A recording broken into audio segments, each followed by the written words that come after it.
What it do, homies? We're back with some more Death Battle. This time we are checking out Ruby Rose versus Maka Albarn. Now, I don't know anything about RB or Ruby and the universe she comes from. That was a Rooster Teeth production, right? What was it? RB, what was it called? Oh, it's right here in the title. RWBY, right? I know about it, but I don't know much about it. Soul Eater, I've watched all of the anime, right? I don't think I've read any of the manga and if it continued after the anime, but it's been so long. So I might as well just not know much about both of them at this point. Score shit up, turn it up. Fight! Ruby Rose versus Maka Albarn. I got my money on Maka, spunky teams with oversized gardening tools. He's Wiz and I'm Boomstick. And it's our job to analyze their weapons, armor, and skills to find out who would win a death battle. I remember when Mama Boomstick read me bedtime fairy tales. Stories of heroes and warnings about eating those little berries and quicksand. So much quicksand. Yet in the world of Remnant, fairy tales are real. Here, huntresses do battle with monstrous Grimm, and there was nothing more exciting than that to Ruby Rose. Daughter to the world-renowned huntress, Summer, who disappeared. Little Red really wanted nothing more than to be a huntress. Her dedication paid off. I already like Ruby, right? Because not only do you eat cookies, but you drink milk. I like to drink milk, but it's I don't know, people think it's weird. Admitted into Beacon Academy 2 years ahead, a premier school for huntsmen and huntresses, Ruby clearly showed prodigious talent. Not just that, she's got the weapon geek gene just like yours truly. Ruby doesn't leave home without her trusty Crescent Rose. It may look like a high-tech scythe, and it is, but it's also a gun. Ruby made Crescent Rose herself. It's like a dance between Grim Reaper's Choice and a bolt-action sniper rifle. A dance is fitting, as huntsmen are locked in a never-ending waltz in their battle with the Grim. Crescent Rose can switch between sniper and scythe at the press of a button. Ruby's an old hand at flinging and moving it exactly how she wants, despite it being, like, bigger than she is. How does she do it with those noodle arms? The girl can't even throw a punch. Well, she might not need to, given the strength of her aura. All living beings in Remnant have an aura, except dark creatures like Grimm, though not all of them can utilize it in combat without extensive training. Right, so what you're telling me is that aura forming was happening here before, because this been around, right? RWBY has been around for a minute, if I remember it correctly. Like, it's been around for at least, like, I mean, I might be overshooting it. It hasn't been around for at least like 10 years or something like that. Like, I remember seeing it before I even had a YouTube channel, and that was 5 years ago. So it's definitely got to be somewhere between the 5 and 10 year realm. But there was aura forming before, right? The public started learning what aura forming was. Actually, Piccolo's aura forming before anybody knew what it was. Should we go even further than back? Ronin warriors. Oh my goodness, bro. We can go even anyways. Aura forms a barrier that blocks fatal blows and even heals wounds. It can make weapons stronger too. When Ruby slaps a cartridge of dust into Crescent Rose, her aura lights up nature's wrath in man's hand. Dramatic, but accurate. This dust represents the base elements of the world. Fire, electricity, ice, wind, anti-gravity. Does that last one count? Rule of cool, Wiz. She's got the eyes of a hawk, and when she shoots you with dust, a bullet wound's the last thing you'll be worried about. With enough of a boost, ice dust can freeze over whole mechs, and she can power up her kicks to crater military-grade steel. A person's aura may be limited, but Ruby can keep track of hers with this handy health bar on her not smartphone. Ruby blasted through Huntress classes with flying colors. Almost right away, she was appointed the leader of her own group, with Weiss Schnee, Flake Belladonna, and Big Sis Yang Xiaolong. Oh, I get it. Team Ruby. But Ruby's hope for many years of learning with her friends would be dashed as evil machinations spread like wildfire. And with a flash of silver light, Beacon had fallen. Ruby's friends? Dead. Her school? Totally wrecked. Her sister? Disarmed. All because of a lover's spat that went way too far. Salem saw the world divided, and it was time to say goodbye to any happily ever after. But Ruby wouldn't give up like that, so she set off to change the world. Even as Crescent Rose began to feel heavier and heavier. Could she really save the world like her fairy tale heroes? All she did is what she's always done and never stopped moving forward. Because Crescent Rose wasn't the only thing she needed. she had to improve her semblance too. Right. While aura is essentially the manifestation of one's soul, the semblance is an expression of their personality. Basically, it's a superpower farmed by aura, and Ruby's got super speed. Or Formed by a aura. teleport? Aura former, What is yeah. she doing exactly? Close. This is Petal Burst, a mixture of speed, teleportation, and intangibility. Ruby can rocket from one point to another in milliseconds. By literally bursting into petals. Sort of. According to Best Robo Girl Penny, Ruby's semblance is extremely complex and variable. It involves breaking her body down to its molecular components before zooming off in complex paths, negating the laws of vampire. mass entirely. Turn AKA into bats. Super Speed Plus. And Nora is best girl. Ruby's petal burst is so quick she can make flying missiles look completely still. Good luck tagging her with a bullet or a breadstick. She's certainly quick enough to give Emerald and Mercury a hard time, and they've dodged actual lightning. She's faster than Blake, who could keep up with the most cringe faunus of all, Adam Taurus. This Well, series he of fire did draw his sword animation. fast enough to parry an actual particle beam. In real life, such a beam is created by accelerating charged particles to just under light speed. So, that's impressive. With such a powerful ability, Ruby could safely shine her smile for years, even as she carried the fate of Remnant across the world. To her friends, she was a beacon of hope. Well, yeah, because she's got one more superpower. Her silver eyes. Just like her mom, Ruby inherited them from the God of Light as a weapon against negative anti-life energy, like the evil goop Grim spawned from. Just a wink and blam! Sayonara, Dragon of Darkness. Okay, But Ruby's skills didn't- I was waiting for this to cross kind of like that over the top powers. Everything that they were telling me so far. With the pedal rows and the enhanced durability. You got the gun. I was like, all right, okay. This is obviously like over the top, but this is pretty standard when it comes like super powered anime. Stuff like that. But yeah, Oz wiping out the existence of things. All right, here we go. Now we're cooking. falter after her time at Beacon. As she journeyed across Remnant, she leveled up to compete with all sorts of powerful magic and mechanized foes. Her team could even match the Ace Ops, an elite squad of longtime professional huntsmen. Including Harriet, whose super speed semblance was totally outclassed by Petal Burst, and Vine, whose aura was strong enough to contain a bomb that was about to decimate the whole city of Mantle. Man, these are some pretty powerful auras. Though it's important to remember, Ruby is only 17 years old. The weight of being a leader, a savior, and a huntress like her mother powerful would get 17. heavier and heavier and heavier. She got over it. Look at her go! Taking Crescent Rose firmly in hand and sending a message of unity to the rest of the world. That weapon's Ruby hard. had finally I like left it. the fairy tale behind, taking one more step toward the day we've waited for.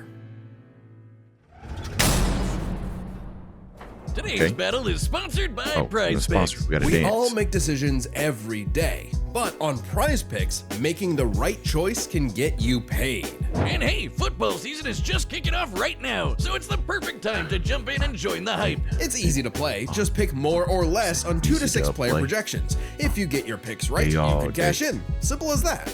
Let's We'll be see. going I got straight. more on Barkley for those rushing I don't know. TDs, I don't more know. on Hope my Jones name on is those Dave. passes, Watching the but show. Allen, 234 Go yards. toe-to-toe. I'm gonna go less. Catching Sorry, that, Bills. Prize Rubbing Picks that, puts though. users first, Hey, so withdrawals hey, are fast, safe, hey. and secure. And if one of your players leaves the game for good, they offer injury reboots to save you from some real bad luck. That's a lifesaver. Download the app today and use code DEATH to get $50 in lineups after you play your first $5 lineup. That's code DEATH to get $50 in lineups after your first $5 lineup. Prize Picks. It's good to be right. All right. A sound soul dwells into within it. a sound mind and a sound body. But all the unjust evil souls Oh, of the did I mention that Soul Eater got one of the hardest anime openings to this day? this world Facts. are on the Disney Fast Pass to becoming a Kishin. Destructive gods mutated from good-natured souls. A Kishin could plunge the world into chaos and madness. If only someone could stop them. Bing bong, it's the DWMA. Welcome to Death Weapon Meister Academy, It's been so where long since I've death seen this. rules. Literally, his name is Death. Here, Lord Death tasks humans to become spiritually talented meisters of demon weapons. AKA people who are also a weapon. No, really, they transform into weapons. Guns, ninja stars, hammers, you name it. A Meister weapon pair kills and consumes lost souls to keep the Kishin away. Jack the Ripper? More like Jack the Fraud. And so, the demon weapon, Soul, was paired with the dutiful rising star, Maka Albarn. Talk about your classic teacher's pet. The kind of girl who leaves an apple on the desk and goes, "Teacher, you forgot to give us homework," and then we jump them. As if Soul's any better, a weapon who's too concerned with being cool to do any real work. Hey, Soul's not just any demon weapon, he's a scythe, and he's got his sights on upgrading to the highest level of Death Scythe. Which would be a high honor. And lucky for Soul, Maka always aims high. With that common goal, Maka and Soul formed the Dream Team. All they needed was 99 Kishin eggs and the soul of a witch. Easy, right? Maybe, since Maka is extraordinarily perceptive at spotting and examining souls. She can detect spiritual presences from millions of yards away and can discern its nature, stability, and emotions. Time for class then. The two trained hard, but their styles kinda weird. Okay, so Maka guides Soul in the direction she wants to go, but Soul, the scythe, does all the actual movements himself. Maka's the Meister, Soul's the weapon. Like conductor and instrumentalist, a Meister weapon pair cannot work in harmony without total cooperation. Too bad their teamwork sucked. They fumbled the easiest chance for Death Scythe status, F-. Maka just could not get in tune with Soul's wavelength. She was skilled, sure, more skilled than most. Keyword, most. There were plenty of rivals showing her up, like Black Star and Tsubaki. Really puts a damper on the straight A's when this show-off is doing better than you. It was up to Maka and Soul to improve their teamwork through Soul Resonance. What I said about wavelength wasn't metaphorical. Rather, wavelengths are the means with which Meister and weapon draw strength through each other. Think of two wavelengths as different emotional amplitudes that must merge at one alignment. If the Meister's the guitar and the weapon's the amp, then they create a feedback loop to increase its frequency. That's Soul Resonance. Soul Resonance creates a telepathic link and surges their strength and speed. And preps them for cool scythe moves like the Witch Hunt Slash, a big energy strike that puts the L in evil. As the name implies, it works especially well against witches and other evil creatures. It's not exclusive or anything. It's actually really deadly against evil because of Maka's rare anti-demon wavelengths. Basically, being a goody little two-shoes gets her the power of purity or whatever. Maka and Soul were becoming a synchronized unit, though one would sometimes need to rein in the other's idiotic habits. And the other guys gotta stop their annoying overthinking, Wiz. But everything changed after a, unique encounter with Krona, which nearly killed Soul. Now Soul had an ogre pal in his head, waiting for him to swing on over and play the piano. Yep, Soul got infected with black blood. Black blood was specially brewed as a weaponizable blood. It hardens and strengthens its user's body, inside and out, increasing their physical ability. They can even block blades with their bare skin. Too bad it comes with a little side effect of madness with a capital M. A force of fear and sadness all living things possess, which threatens to ruin the world. So it was kind of a big deal that Maka was bummed by how she got Soul in a jam. But thanks to Soul, she got over it and even welcomed in their new little ogre buddy. Now when Soul plays his grand piano, their Soul Resonance sings even louder through the black blood. Giving Maka all the perks of black blood too, even the crazy parts. Bet you didn't expect that, Krona. But evil saw their plans through. The Kishin Asura had arrived. Madness was spreading everywhere. So Maka and Soul had to lock in and upgrade their witch hunt to the even stronger demon hunt slash. They went on even more missions to reap souls with classmates like Blackstar, and that guy outran his own shadow. Perhaps the most obvious evidence ever of faster than light speeds, and Maka could finally keep up with him. Pair that with her fight with the demon tool Gopher, who could obliterate whole mountains, and you've got one hell of an ass kicker. And yet, Maka's relationship with Soul still faltered. Soul was the real star here. Even other Meisters were trying to take him as a weapon, away from Maka. I mean, he literally moves himself, so Maka couldn't help but wonder if she was holding him back all along. But Soul said the truth. In all of their missions, their teamwork was the key to their victory. An orchestral performance is only as good as the one conducting. And so, their wavelengths played in harmony, and Maka donned a dress of black blood. It's an armor literally made of blood, and it lets Maka fly around and shoot out her soul as an epic sound wave. So freaking metal! At the same time, Soul discovered he could hack souls and directly transmit Maka's anti-demon wavelengths, basically shutting their enemy completely down through Soul Adagio. You know, I'm seeing all this, you know, anti-demon, anti-stuff happening from Maka and everything. I'm sitting there trying to think about, you know, how does this apply to RWBY, right? Because RWBY's not a demon. So, you know, they did say that pretty much anything evil, but RWBY's not necessarily evil. So while we are going through their list of powers, I'm interested in seeing why and where does this matter. They finally achieved Like, death. I feel like they have to just tell the entire story about how this works, so that if they do use it, even if it ain't used for evil purposes, they could probably, it's still very damaging. It just seems like it's even more effective on evil people, obviously, right? The dream's here, baby. So when Krona's own black blood reached its final stage, Maka and Soul flew to the moon. A moon small and unassuming, but so dense it has the same mass as the planet itself. The very world's sanity was at stake. Krona might have gone insane, but Maka still reached out to their new friend Soul until the Kishin showed up to ruin everything. Come on, Asura, they're having a moment here. Timing, bro. In what would be Maka's final exam, Maka, Soul, and all of their friends faced off against the Kishin. And she passed. A+. Maka pulled her weight and perfected her teamwork with Soul. Their wavelengths were pitch perfect. Asura did everything he could to separate them, crater them into the moon, punch holes in Maka's chest, tamper their souls with madness, and each time they successfully realigned their wavelengths. Until they kicked his ass with one final upgrade, the Kishin Hunt Slash. Maka Chop! Now that's what I call absolute cinema. Because a sound soul dwells within a sound mind and body. So should you feel overwhelmed by evil's roars, just write 4242564 whenever you want to knock on death's door.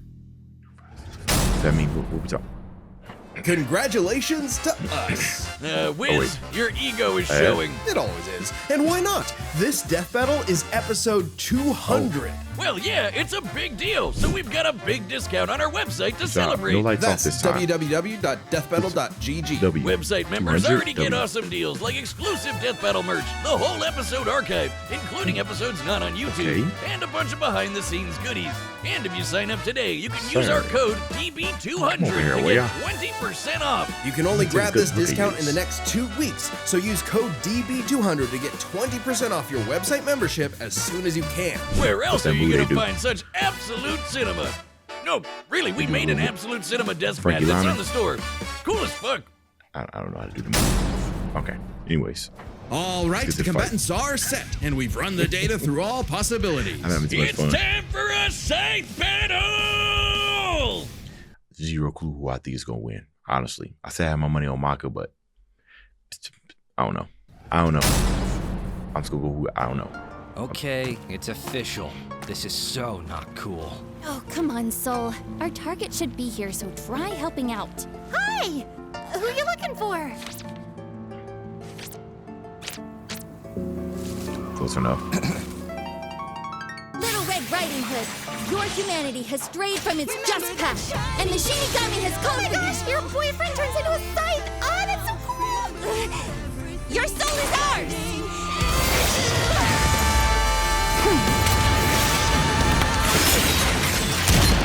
I like my soul, thanks! Using projectiles as Won't lie, Red. Your moves are sick, but too slow for my Meister. You haven't seen anything yet! Focus. She's quick, but we can handle it. Let's go, Soul Resonance!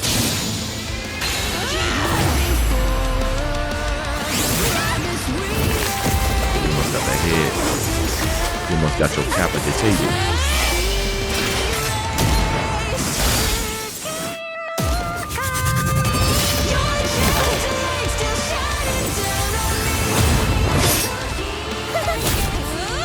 Music. Move! Stop hitting me! We got a 6-piece. Get back here!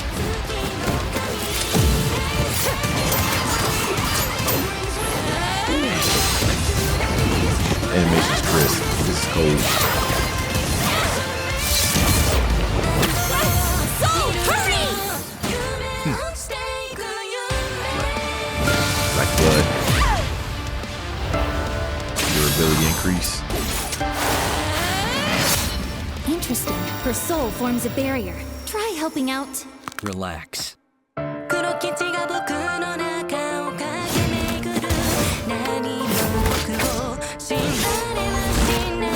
Don't.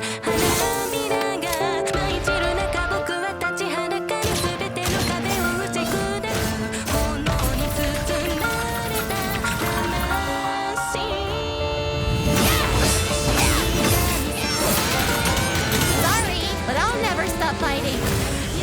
I'm Ruby Rose, and I am a huntress! Soul Adagio. Set up. Ruby! Eyes. The wavelengths. Damn it, she's. Stay strong, Maka. You got this.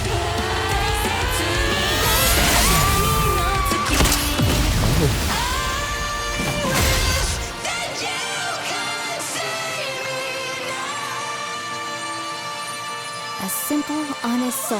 I had Maka winning, so Ruby Rose, huh?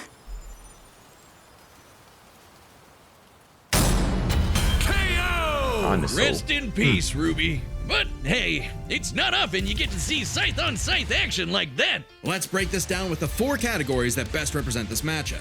First, strength. Or a supercharged Ruby's strength way higher than you'd think, like kicking this Grim through steel. But Maka's soul resonance could match Gopher, who destroyed mountains. Now, Team Ruby did defeat Vine, whose aura contained a bomb that could have wiped out a city. Adding up their flight speed and how far Harriet said they'd have to fly to avoid the blast, that's a 366 kiloton bomb. It's possible Ruby's own aura possesses a similar level of, say, energy strength, though her semblance obviously can't replicate what Vine did. Black Blood Maka got blasted by Asura into the moon. Yeah, it's small, but its mass is the same as Earth's, right? Putting Asura's strikes at 2 quadrillion tons of TNT, over 5 billion times higher than Vine. So, Maka takes strength, but speed wasn't as clear cut. Ruby's a fast little gal. Maka kept up with Blackstar, faster than Shadows and whatnot, but as they improved their skills, Ruby and her friends could outspeed Atom. Who blocked a particle beam. Though given the distance and time to react, Atom moved about 42% the speed of light.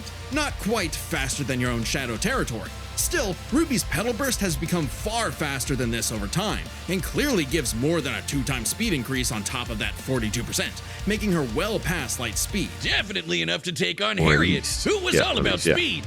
Angry speed. This isn't to say Maka couldn't keep up thanks to Soul Resonance, but Petal Burst makes this comparison close enough to call it a tie. And their speed would be key to winning in skill. Come on, Wiz. Call it what it really is. It's Scythery. That's not a word. Maka's Scythery But I was like it. pretty good, but Soul does all the movement Add it for to my her. As a vocabulary. Meister, she was mostly a guide. It's easy to assume that Ruby's Scythery was superior. She's entirely self-sufficient at dancing with her weapon. Soul's own control is still a factor here, but it doesn't change that Ruby's been swinging that thing for way longer than Maka. And not only that, but y'all see how, we saw how Ruby was using the trajectory, shooting to change her trajectory. When I saw that, I had already knew it. I was like, oh no, she's too cold with the scythe. Yeah, mastery. Ruby's got Scythery in the bag. Perhaps this edge would be enough for Ruby to avoid Maka's far greater strength if she had the better powers. So, Aura's really cool. Barriers, healing, superpowers, and so on. But it's got one big weakness. It is a finite resource that is required for all of Ruby's powers. Petal Burst, activating dust, even powering up Crescent Rose takes juice and some aura. Once it's gone, Ruby's totally vulnerable. And there's a second key factor regarding aura. It is specifically a manifestation of Ruby's soul. And Maka's powers Oh, are soul. all about taking on souls. Maka had lots of ways to break through Ruby's aura, like Soul Adagio. And since Maka is exceptionally gifted at examining souls, she could definitely figure out how aura works. But plot twist, what about Ruby's silver eyes? Her anti-grim eye beams? Turns out they were actually her best secret weapon. The negative power of Grim is quite similar to Madness wavelengths, which power Black Blood. Since anti-demon wavelengths can cancel out Black Blood, the Silver Eyes should achieve a similar effect. But Maka and Soul's whole story is about reaching that perfect soul resonance. Asura tried every way in the book and more to separate their wavelengths and failed. Oh, and we already can't, talked about how much stronger he is than RWBY. Okay. Maka takes powers, because when she rose to the occasion, RWBY didn't stand a semblance of a chance and bit the dust. The winners are Maka Albarn and Soul Evans. Honestly, to tell you the truth, you know, with these two, I guess I should have called it right. Maybe I wasn't paying close enough attention to the aura and the spirit. People who already knew RWBY and aura work probably already knew the winner from this just based off the matchup, right? We got a soul expertise against a person that uses. I mean, they both use it, but yeah, I guess I should have called that. Wait, his name is Soul Evans? Next time on Okay, Death next time. Battle. Blade. That's Blade. I know that concert. Virgil. Blade and Virgil. Subscribe.